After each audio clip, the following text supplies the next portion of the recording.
Moving on, fighting from Tigray has spread to a neighbouring region, sparking fears of another war in Ethiopia. Militias are mobilizing to back the government forces as the United Nations warn of a humanitarian crisis here. At least 20 civilians have been killed in clashes between rebels and pro-government forces in Afar state borders conflict-hit region. 70,000 people have been directly affected. Tigray rebels launched an attack from Oromia, which is Ethiopia's largest state. This is another sign that the rebels have been gaining ground, even as the government tries to downplay their recent advances. Militias from at least 6 states have vowed to back the government against Tigray rebels. The United Nations has said that the conflict is taking a toll on the civilians. Protesters were rallying in the city of Addis Ababa against Tigrayan forces. Thousands took to the streets to denounce the forces of northern Tigray. Protesters were also seen dancing and waving flags.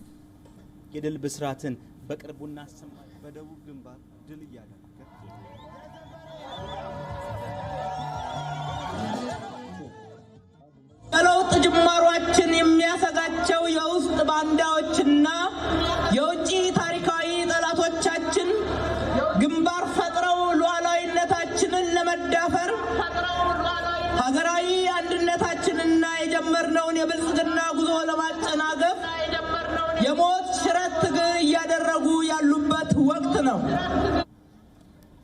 Now, tens of thousands of people were displaced when fighting first broke out in Tigray in November 2020. The crisis then worsened after recent fighting disrupted for aid to conflict-hit areas.